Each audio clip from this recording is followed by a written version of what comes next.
Do you think lube is just for sex? Think again. For many of us, it's a daily essential. Your vulva deserves hydration just as much as your face does. This is your reminder to moisturize both. And if you're over 40 and still skipping lube, sis, we need to talk.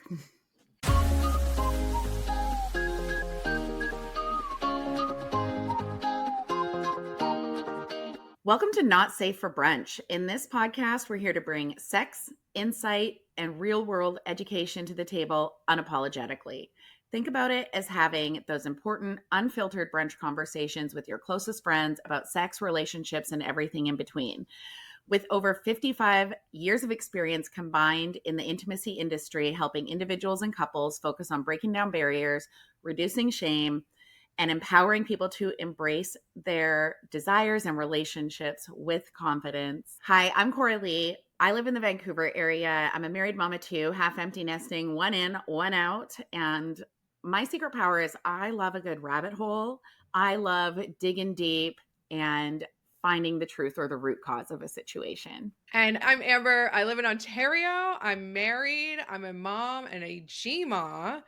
And an unapologetic quality of mine is I weed through the fluff and I get to the point. I love it.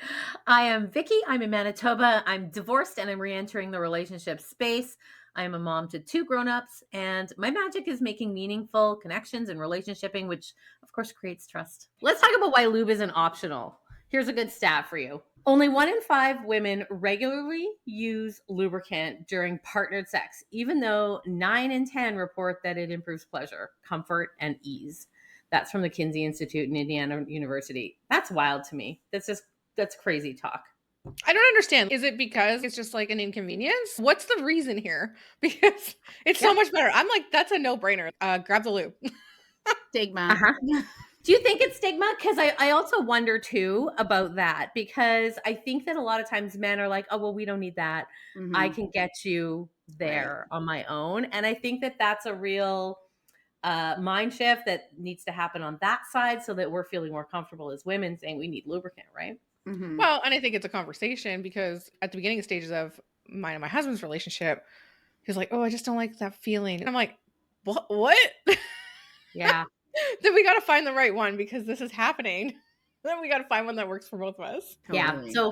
So stigma does definitely seem to me like it might be the most prevalent of the reasons why, even though it's reported that it's so much more pleasurable, why women are still not necessarily using it. It's got to be stigma. I also wonder too if for some people, the very first time they ever tried using a lubricant, what if it was like a free sample? Like someone just gave you a free, you don't know where you were, you don't know where that lube came from. And we've tried a lot of really subpar lubes, right? So what if you just got a free sample and then you were like, eh, and then you're like, I never want to try that again. One bad experience. Right. Mm-hmm. Or Prefaces lube and was all. in your drawer for a really long time and then you went ahead and tried and used it again and grabbed the wrong one, whatever the reason. Your travel lube you haven't used in a year and then you got a yeast infection. I mean, I may be speaking from experience. Common. Don't use a really old lube. Like just throw that out, get a new one. It's okay. Mhm. Yeah, I think that's true too. I think that oftentimes we just have one bad experience. It tends to be what stops us from everything. Because again, it's all about our brain, right? So when our brain tells us, whoa, last time I used that, this happened, it just kind of puts us in that place. And a lot of people in general are not necessarily doing their own research, right? I mean, in our business, how many lubes have we tried over the years to find the one that we like best or that we can recommend for certain scenarios, situations, etc.? I mean, we're kind of a work in progress with that, but most people aren't, right? Yeah. All right. So lube isn't necessarily about fixing a problem. It's about enhancing your pleasure, reducing discomfort, and making that intimacy last longer. That I always love the statement, wetter is better. And I know that a lot of women create a lot of their own lubricant, and yay for you. But a lot of women aren't. So we need to make sure that we're serving ourselves well. And you may create a lot of lubricant right at the beginning. You're excited, it's fresh, it's, and then if you have a male partner, their penis is pretty absorbent, Sponges. right? So they could be like sucking it up. Mhm. Yeah. You need to have it as a backup. I'm telling you. Don't just keep going and then you're like, "Oh, I'm a little bit dry. Oh, we're having fun. Let's just keep going." You're not doing yourself any favors. No. And sometimes it can feel like it's a buzzkill in the middle if you're like, whoa, whoa, whoa, we need to reapply. Yeah, you know what? That lives right beside me in the bed, and it's going to be very easy to reapply. You may not even notice. You know, I just think it's important. Research shows that we have better orgasms when we're using lubricant, fewer micro tears. That's a big deal. Micro tears can absolutely shut down the entire operation for some time, right? That yeast infection, a UTI, just a bacterial infection, BV, no thank you. And it reduces pain and discomfort, especially post baby, during stress, perimenopause, hormonal birth control, all of these outside factors that we don't necessarily control how our body's going to respond to it, but we can control how we respond to that scenario. I have a question for you guys. When did you realize that lube was way more than just like, I'm going to use this when I'm dry or when I'm hormonal or when I'm this or when it's not a sometimes product. When did you guys realize this is a must have? For me, it was probably early to mid 30s. And I started noticing that when I was done my period, I would be itchy. Mm. And so I started doing research into that. And the itchiness is a sign of dryness. And so when you use tampons, which is my method of choice, it absorbs all that moisture. It doesn't just absorb period. It absorbs all the moisture. So it's sitting there. If you have a period 5 to 7 days, your tampons are absorbing all that moisture. And for about 2 or 3 days after my period, I would be so dry. And it was because of that. So then I just started applying a little bit of lubricant the first couple days after my period to balance things out. And it went away. And I use less tampons now. But yeah, it was like, oh, it's not just for sex. What? And I'm young. I'm in my early 30s. Why do I need this? Yeah, you did. I feel like for me it was when I started selling it, and then I was like, oh, and I'm learning the importance of lubricant, and I'm sharing it with other people, and now I'm starting to use it more often, and I'm like, man, this feels so much better. This is so much nicer. And that's probably for me, that's when I really started using lube on a regular basis. Yeah, I hear that totally. I think I was the same. I think that's when I really started to use good lubricant, was when I started selling a good lubricant. But prior to that, in my 20s, I suffered with chronic UTIs and I could never figure it out. I even went for surgery for exploratory so they didn't know what was going on in my bladder that was creating this constant problem. And as soon as I started using a good lubricant regularly, I think I've had one UTI in the last 30 years. Wow. Yeah. Yeah. And I mean, I'm talking my 20s was back to back to back to back. It was horrible, horrible. And I think that, again, some of that was not using a lubricant and that friction was too much. It was creating way too many UTIs that way. And then I think it was just, using crappy lube, or men love this. Yeah. And I don't think that's great for my vagina either. Well, for anybody listening, that was the lick and swath method. It isn't lube. It is not lube. No. They try hard though. Let's dive into some types of lubricants and maybe a bit about the daily moisturizers that you could actually use, or lubricants that you could use for a daily moisturizer. But we have different types of lubricant. You can find different types of lubricant online, in stores. You can find it on our website. But water-based is probably my go-to. We have our Sutil Luxe. You could also get like a water-based aloe lube. They're gentle, they're body safe. They're really easy to clean. A lot of them will like mimic your own natural lube feeling. Like the Sutil Luxe, if you like that natural, your own feel to it, that's the one to go for. Yeah, I agree.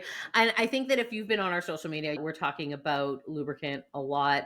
And I think it's because it is so incredibly important.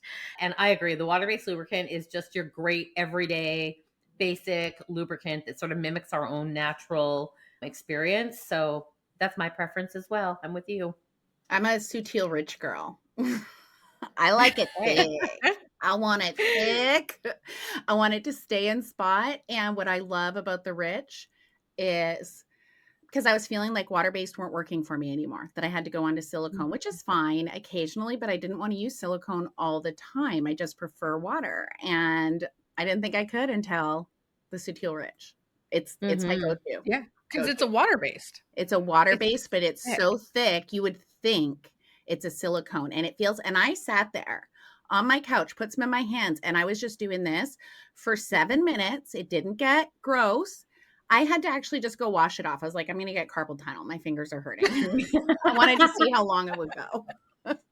And with the Sutil Rich, so this is a water-based thick lubricant, like Coralie said, but it's great for menopausal related dryness. And you could use that as a daily moisturizer. It's actually on the bottle where it says, use this for a daily moisturizer. And of course, you could use it for anal. It's kind of like that, almost like a hybrid, but it's not, it has no silicone in it. Mhm. So it's good for, I mean, all around. You want one all around lube, that's probably the one you want. Mhm. Yep, I love that. And I think that we forget the importance of lubrication during menopause as a moisturizer. Literally use it every day, give it a little swipe, carry on with your business. And because it's water based, it will stay and it will, if you have any sweat or a little bit of discharge throughout the day, it just reactivates all of that. It's just so incredibly important. We need to go through our years through menopause and beyond feeling good. Mhm. Yeah, definitely. And then other types, hybrids. So, like I kind of mentioned, so there's hybrid lubricants, which is the kind of the best of both worlds. If you like that silky feeling, it does still have that silicone silky feeling and it's long lasting. Not as hard to clean as a silicone lubricant. And then, of course, you have your silicone based lubricants, but you need to clean those off with soap and water. So, they're ideal for like extended play, water play, anal play, because you don't naturally lubricate there, right? Those are the main common different lubricants. You guys have any others that you like or use or have used in the past? Well, I know there's oil-based lubricants. I'm not a fan, and I know a lot of people use coconut oil. For me personally, everyone can make their own decisions, but there's a lot of studies on coconut oil on the skin. I haven't been able to find a study about the long-term effects of coconut oil on the vulvovaginal tissues. So I personally won't be using it, but if you have something that works for you, great. Yeah, I'm also not a huge proponent for the coconut oil in the vaginal area. It's just, again, it's a me thing. And I think because I'm so susceptible to UTIs, etc., that it's just always in the back of my head. Like I just want to use something that I know is gonna work. I hate being a test subject, but sometimes in this business we have to be. But yeah, I stay away from the coconut oils as well. But then again, there's some flavored friendly, body friendly lubricants that some of us may have trouble with them. And again, you've got to know what you are willing to try. But I still think that there are some vaginal friendly flavored lubricants that are also a ton of fun. And they also make penises taste way better. All right. This episode was brought to you by our Not Safe for Brunch intimacy shop and one of our absolute faves, Sutil Luxe Lubricant. You know how we say brunch should be juicy? Well, so should everything else. This Sutil Luxe water-based lubricant has a light satiny texture that feels just like your own wetness. It's not sticky, it doesn't leave a residue, and it's pH balanced to keep your vagina happy. And hey, who doesn't like a happy vagina, right? It's packed with hyaluronic acid and oat beta glucan for deep, long-lasting hydration. Whether you're flying solo, with a partner, or just like your toys to glide really nice, Luxe Sutil Lubricant is for you. Grab this lubricant at notsafeforbrunch.com because good lube is like good brunch. Light, satisfying, and leaves you feeling so much better. So I do have a stat, and nearly 50% of postmenopausal women experience vaginal dryness, but fewer than 20% use daily moisturizer. Yeah. And if you're looking for a really good one, I'm plugging in that Sutil Rich. You got to try it. I'm telling you, it makes a huge difference. Yep, I'd have to agree. And I think that because it's multifunctional, you can use it for intercourse, you can use it for masturbation, you can use it just as a daily moisturizer. It covers the whole umbrella it's right there. So, how would things have been different if we were taught vaginal moisturizing in sex ed, do you think? Like way back. Don't even get me started. My goodness. I just talked to a family member who just left the grade where they teach the initial sex ed stuff. and going into middle school. They had one afternoon of training, guys. I would Mhm. love for it to have been different. It clearly isn't after all of these years. Let's be real. I think it's wild what we're not teaching. So, how would things have been different? Well, I think that we would all be a lot more educated. We'd be a lot more self aware. We would have healthier bodies. We would be a lot more considerate, especially if both men and women were taught the importance of lubricant and just using a moisturizer and how much more pleasurable that could be for us. And here we go again. Don't poo poo me, because I'm not saying all men are not interested in how our bodies work, but some men just don't know and they need to be taught. And then that puts us in that position of being a teacher and a partner and all of those things, which we also don't mind. But I could go on all day about it. I think it changed things exponentially. And I think that that's what we do now. Hmm. I think that, yeah, same thing. I think that the earlier we're exposed to stuff, Yeah. the more accepting we are of it, right? So if you are someone who lives in a small town community with less than 1,000 people and you're there for 40 years and then you go to New York City, you're going to be like, Wild. what's happening in the world, right? Like, I didn't know. And so the more you expose, and there is science behind that, but the earlier you expose people to things, the more tolerant and accepting they are of things. And the science was mostly on the big shit. But I'm Yeah. going to bet it goes down to the little stuff like this, right? Like, kids who are raised in sex positive homes are always more comfortable talking about sex. Kids who are not, they're raised in a home that shames sex or doesn't allow any conversation about it. They're the Right. ones that will generally be more likely to, if it's someone who is a female at birth, they're going to feel like maybe something's wrong with them if they need lube. And if they're assigned male at birth, they might think like, I'm not a real man because I can't make her wet. Like, Please. Please. you're not a I always magician. think to myself, if that was all your job, how much lube would I really need? If your whole job was to make me wet, that's a big stop it. This is a big job. That is a very multifaceted job, especially when you get to our age, right? We're like, yeah, you don't have the ability to jump through that many hoops. Just bring the lube. It's fine. Mhm. Especially too, because there's sometimes where you're like, yeah, like, I want to. My brain wants to. I am Yes. into this, but my body is not getting the memo, and Not there's having it. nothing you can do. There's nothing I can do. There's nothing a vibrator can do. I need the loop. My body is not responding. And Right. it's just the way it So is. true. All right, so let's talk about how to use lubrication like a pro. So, first of all, it's always best to start before you feel dry. Don't wait for discomfort. I always think it's nice to keep some in your bathroom and some in your nightstand, because then when you go into the bathroom before to like freshen up, glitter your vulva, you can put a little lube on it. And it's just kind of like before the moment. But always start before. I mean, late's better than never, but before. It's okay. We already talked about this. There's no shame in reapplying mid-session. Normalize keeping it on the nightstand. And a tip I got from someone a long time ago was this woman would take, because the water-based lube, when it rubs in, if it gets wet again, some of the water-based lubes, they'll re-moisturize, right? They'll get slick again. So she would put a little bit kind of down on her hip bone and she would let it dry in before her and her husband went on a date. And then when she got home and they were all getting all whatever and she needed lube, she would lick her fingers, lick that spot she left it on her hip bone, apply it, and her partner never even frickin' knew. Because, That's next level. right? That's planning right there. Right? Totally. I But know. can we just talk about that though?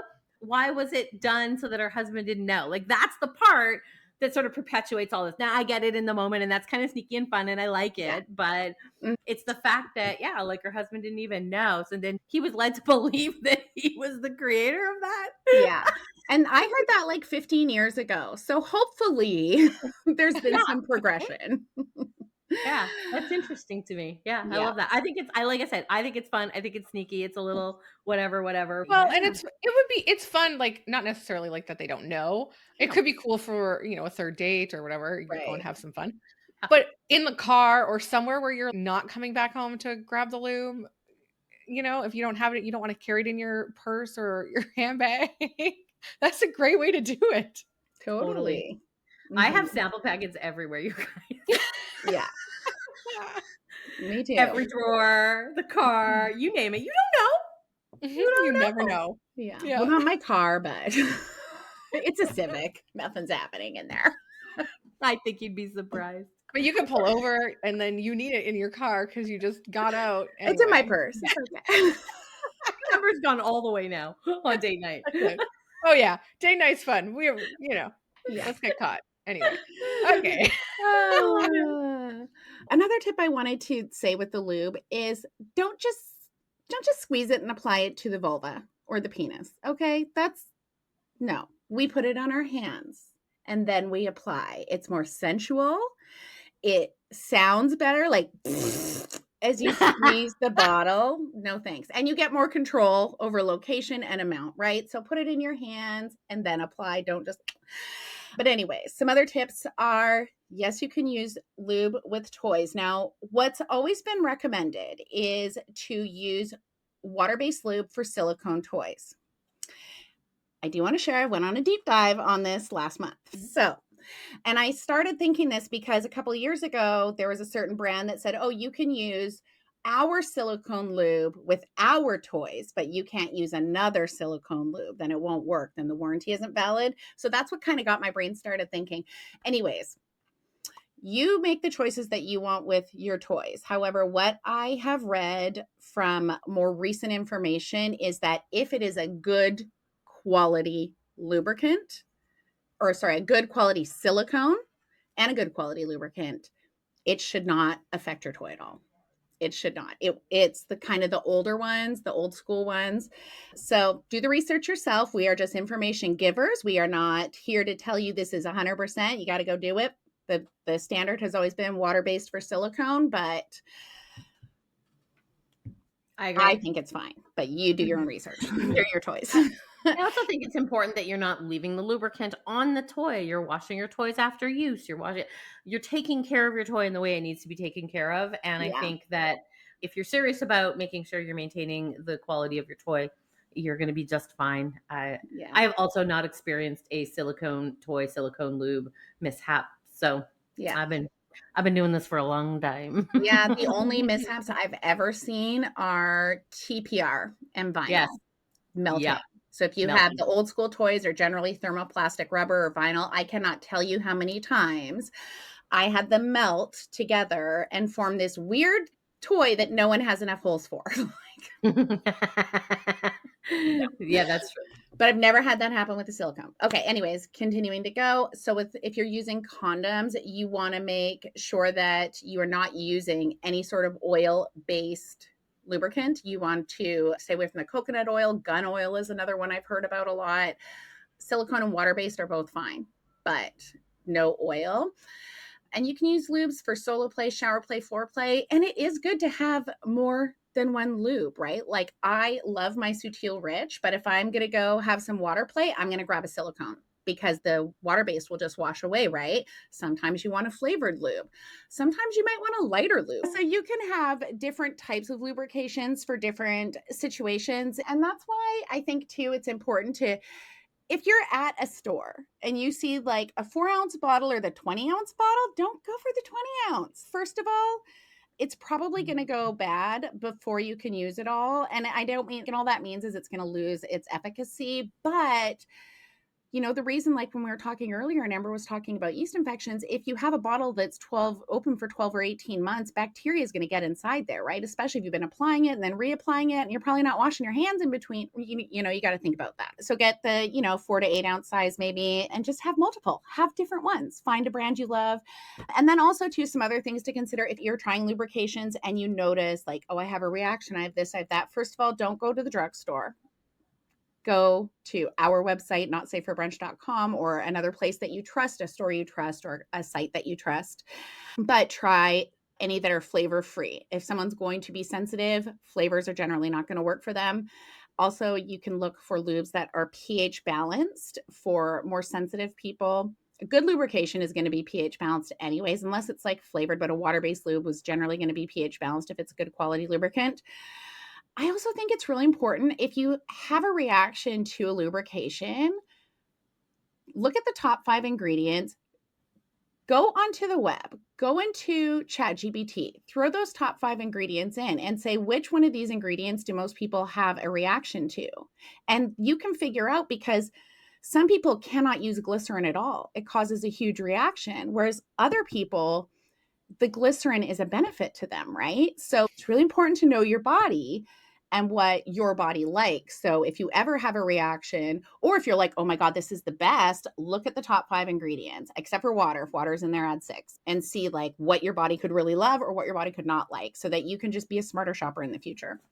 I love it. And the crowd goes wild. Oh my gosh. I just want to hear Coralie talk about lube all day. I just love talking about, because there's so many people that's like, oh, I love this product. And then you go try a product and it sucks for you. Or they're like, oh, I hate that product. So you avoid trying it for a long time and you finally do. You're like, wait a minute, I love it. And it's because everyone's different. We have to figure out our body chemistry, right? So anyway, so that's my lube PSA for the world. I want to know, what do you wish people knew, guys?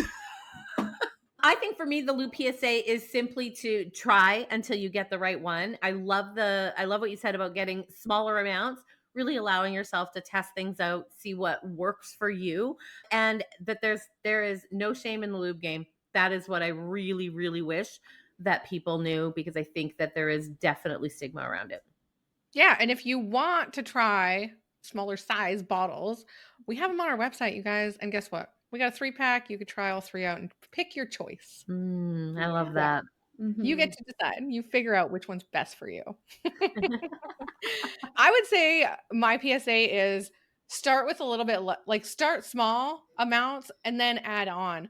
Sometimes if you add a little bit too much, it's like, whoop, slips out wrong hole. You don't want that. No. Nobody likes surprise anal. No. So start gradually, add a little bit more as you need it. Good tip. Surprise anal. Surprise! No one's happy for that surprise party. I'm just saying. So forget diamonds, ladies. Lube is a vulva's best friend. And if you're not moisturizing your vagina like you do your skin, it's time to start. Get curious, get comfy, get lubed up. You can shop our favorites in the show notes. And don't forget to bring your questions to our email, to our social media. We'd love to answer you. We're always here for it. Thanks for pulling up a chair at our unapologetic brunch table today. If you enjoyed the conversation, don't forget to like, subscribe, and leave us a review. It's like tipping your server, but for podcasts. And hey, sign up for our weekly newsletter using the link in the show notes so you never miss the juiciest, most unfiltered chats we're serving up. Remember, brunch isn't just about the mimosas, it's about the authentic connection and keeping it unapologetically real. Until next time, let's keep the brunch vibes alive and the conversation flowing.